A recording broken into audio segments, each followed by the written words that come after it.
Per association of Karnataka ಇದರ ಅಧ್ಯಕ್ಷನನ್ನಾಗಿ ನಮ್ಮ ಪ್ರಧಾನ ಅಧ್ಯಕ್ಷರು ನನ್ನ ಅಧ್ಯಕ್ಷನಾಗಿ ಮಾಡಿದ್ದಾರೆ. ಅದು ನನಗೆ ಖುಷಿಯಿಂದ ಒಪ್ಪಿಕೊಂಡಿದ್ದೇನೆ. ಸರ್ ಅವ್ರ ಮನೆಗೆ ಬಂದು ಹೇಳಿದರು ಒಂದೇ ಒಂದು ಮಾತು, ಸರ್ ನೀವು ನಮ್ಮ ಜೊತೆ ಇರಬೇಕು ಅಂತ. ಅಂದರೆ 14 ವರ್ಷದ ಹಿಂದೆ ಆ ಥರ 14 ವರ್ಷದಿಂದಲೂ ಅವ್ರ ಜೊತೆನೇ ಇದ್ದೀನಿ. ಒಂದೊಂದು ವರ್ಷನೂ ಒಂದೊಂದು ಬೇರೆ ರೀತಿಯ ಫಂಕ್ಷನ್ ನಮಗೆ ಊಹಿಸಲಿಕ್ಕೆ ಸಾಧ್ಯ ಇಲ್ಲ. ಇದು ಒಂಥರ ಒನ್ ಮ್ಯಾನ್ ಶೋ ಅಂದರೆ ನಾನು ಬರ್ತೀನಿ, ಫಂಕ್ಷನ್ನಲ್ಲಿ ಅಟೆಂಡ್ ಮಾಡ್ತೀನಿ ನನ್ನ ಖುಷಿಗಾಗಿ ಮತ್ತು ಅವರ ಖುಷಿಗಾಗಿ. ಸೊ ಸಾವಿರಾರು ಜನಕ್ಕೆ ಅವಾರ್ಡ್ ಕೊಟ್ಟಿದ್ದಾರೆ ಈ 14 ವರ್ಷಗಳಲ್ಲಿ. ಒಂದು ಫಂಕ್ಷನ್ನಲ್ಲಿ ನನ್ನ ಶುಭಂ ಪುಸ್ತಕ ಬಿಡುಗಡೆ ಆಯಿತು. ಅದಕ್ಕೆ ಸುದೀಪ್ ಬಂದಿದ್ದರು, ರವಿ ಬೆಳಗೆರೆ ಬಂದಿದ್ದರು, ಆಮೇಲೆ ತಾರಮ್ಮ ಬಂದಿದ್ದರು, ಇಡೀ ಇಂಡಸ್ಟ್ರಿನೇ ಬಂದಿತ್ತು. ಅದು ಇವರ ಫಂಕ್ಷನ್ನಲ್ಲೇ ನಾನು ಪುಸ್ತಕ ಬಿಡುಗಡೆ ಆಗಬೇಕು ಅಂತ ಒಂದು ಭಾರಿ ಆಸೆಯಿಂದ ಮಾಡಿರೋದು. ಅದ್ಭುತವಾದ ಫಂಕ್ಷನ್ ಆಯಿತು. ಹೀಗೆ ಇಂಥೆಲ್ಲ ಗೋಪುರ ನೋಡಿ, ಎಷ್ಟು ಗೋಪುರ ಅಂದರೆ ಇದನ್ನು ಖರ್ಚಿಷ್ಟು ಅವರಿಗೆ.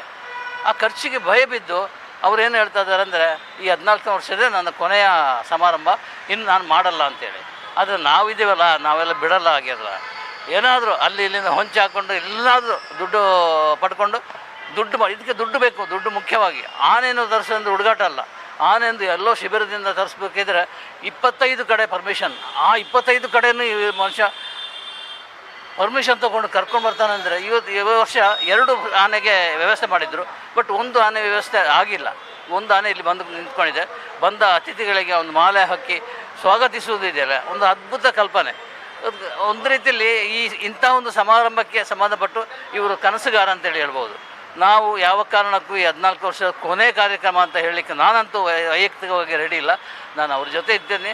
ಮುಂದಿನ ವರ್ಷವೂ ನಾನು ಭೇಟಿ ಆಗ್ತೀನಿ. ಇಂಥ ಒಂದು ಪ್ರೋತ್ಸಾಹದಾಯಕ, ಇದನ್ನೇನು ದುಡ್ಡು ಬರುವಂಥದ್ದೇನಿಲ್ಲ. ಎಲ್ಲ ನರ್ಸ್ಗಳಾಗಿರಲಿ, ಡಾಕ್ಟ್ರಾಗಿರಲಿ, ದೊಡ್ಡ ದೊಡ್ಡ ಸ್ಥಾನದಲ್ಲಿರುವಂಥವರಾಗಲಿ, ಸಿನಿಮಾದವರಾಗಲಿ, ಪೊಲಿಟಿಷಿಯನ್ ಆಗಲಿ, ಎಲ್ಲರನ್ನು ಕರೆದು ಮಾಡುವಂಥ ಒಂದು ಕಾರ್ಯಕ್ರಮ. ಈ ಕಾರ್ಯಕ್ರಮಕ್ಕೆ ಎಲ್ಲರೂ ಖುಷಿಯಿಂದ ಬರ್ತಾ ಇದ್ದಾರೆ. ಸಿನಿಮಾದವರು ಬಂದಿದ್ದಾರೆ ಸಾಕಷ್ಟು ಕಾರ್ಯಕ್ರಮದಲ್ಲಿ. ಸೊ ನಾನು ಹೇಳೋದೇನೆಂದರೆ, 14ನೇ ವರ್ಷದ ಇದು ಕೊನೆಯ ಕಾರ್ಯಕ್ರಮ ಅಲ್ಲ, ಮುಂದುವರಿಯುತ್ತೆ.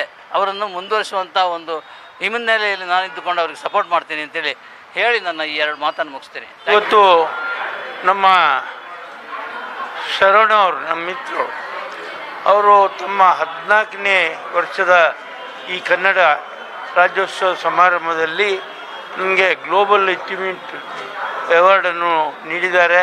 ಮೊದಲನೇದಾಗಿ ಅವರಿಗೆ ನನ್ನ ವೈಯಕ್ತಿಕವಾದಂಥ ಧನ್ಯವಾದಗಳನ್ನು ಸಲ್ಲಿಸ್ತಾ ಇದ್ದೆ. ಅದರ ಜೊತೆಗೆ ಅವರು ಮಾಡುವಂಥ ಇವತ್ತಿನ ಕಾರ್ಯಕ್ರಮ ನೋಡಿದರೆ, ನಾನು ಸುಮಾರು 4-5 ವರ್ಷದಿಂದ ನೋಡ್ತಾ ಇದ್ದೇನೆ. ಕಾರ್ಯಕ್ರಮ ಅವರ ಪರಿಶ್ರಮಕ್ಕೆ ನಾವು ಮೆಚ್ಚಲೇಬೇಕಾಗ್ತದೆ. ಇಂಥ ಒಂದು ಕನ್ನಡದ ಕಾರ್ಯಕ್ರಮದಲ್ಲಿ 70ನೇ ವರ್ಷದ ಕನ್ನಡ ರಾಜ್ಯೋತ್ಸವ ಕಾರ್ಯಕ್ರಮದಲ್ಲಿ 70 ಜನರನ್ನು ಗುರುತಿಸಿ 70 ಜನರಿಗೆ, ಸಾಧಕರಿಗೆ ಸನ್ಮಾನ ಮಾಡುವಂಥ ಕಾರ್ಯವನ್ನು ಮಾನ್ಯ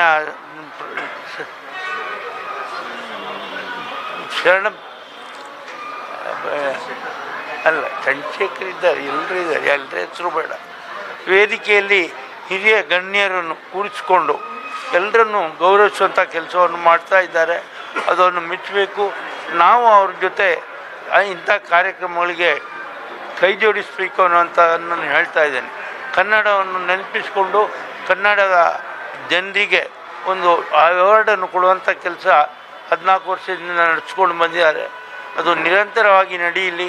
ಅವರಿಗೆ ನಮ್ಮ ಸಂಪೂರ್ಣ ಸಹಕಾರ ಇದೆ. ನನಗೂ ಹೆಮ್ಮೆ ಅನ್ನಿಸ್ತಾ ಇದೆ. ಇವತ್ತು ಗ್ಲೋಬಲ್ ಅಚೀವ್ಮೆಂಟ್ ಅವಾರ್ಡನ್ನು ಕೊಟ್ಟಿದ್ದಾರೆ. ಇನ್ನೂ ಅವರಿಗೂ ನನ್ನ ವೈಯಕ್ತಿಕ ಧನ್ಯವಾದ ಸಲ್ಲಿಸಿ ತಮಗೆಲ್ಲರಿಗೂ ಶುಭ ಕೋರಿ ನನ್ನ ಮಾತನ್ನು ಮುಗಿಸ್ತೇನೆ. ಜೈ ಹಿಂದ್, ಜೈ ಸರ್ಕಾರ.